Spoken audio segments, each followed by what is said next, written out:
O holandês Maurício de Nassau, tio do navegador homônimo que explorou as costas brasileiras, baseou-se na chuva romana de Pilos para bolar um sistema de revezamento contínuo de fileiras de atiradores.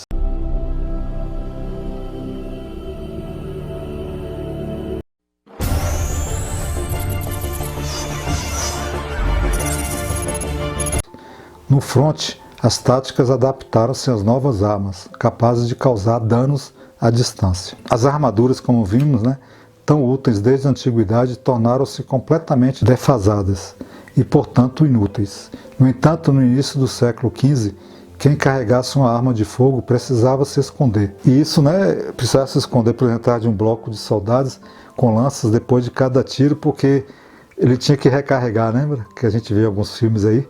E gastava-se 4 minutos e meio no processo de recarregamento.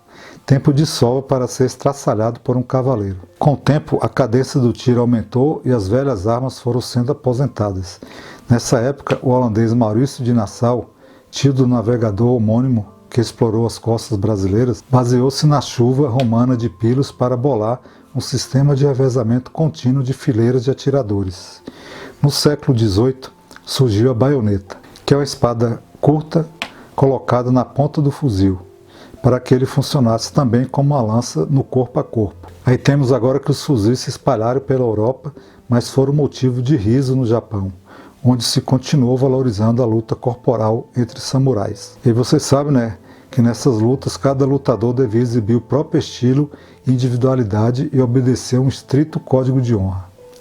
Mesmo familiarizados com as armas de fogo europeias, desde que tiveram contato com os portugueses, em 1542, os japoneses se recusavam a utilizá-las. A pólvora só passou a ser largamente usada em batalhas no Japão a partir da metade do século XIX. Na Europa, entretanto, os disparos sucessivos de uma linha de atiradores bem posicionados eram suficientes para acabar com qualquer exército. A guerra nos séculos XVI e XVII era, sobretudo, um estudo de movimento, em que se buscava atingir posição de vantagem para uso do fogo, afirma José Bittencourt, do Museu Histórico Nacional do Rio de Janeiro. A linha de atiradores chegava a 6 km de comprimento e era auxiliada pela cavalaria, que buscava desestabilizar a formação adversária e atacar onde houvesse brecha, e também pela artilharia, os canhões que impediam que o inimigo se posicionasse. Ataque pelo lado onde a linha não se defendia com eficiência, era fatais.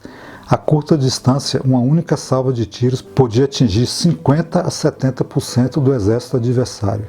E aí, alguns comandantes retardavam ao máximo os disparos para se aproximarem do oponente. Como um exército de soldados treinados era muito caro, uma batalha podia ser vencida caso um general provasse ao adversário que estava em posição vantajosa.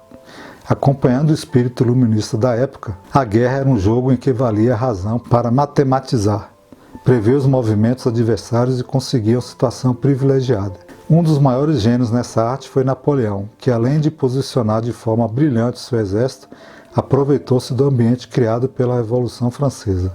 Napoleão tinha o seu país inteiro engajado, motivado pela vontade de espalhar por toda a Europa as ideias da Revolução. Por estar combatendo a nobreza, podia desrespeitar as normas aristocráticas de etiqueta militar e usar toda a violência necessária para vencer.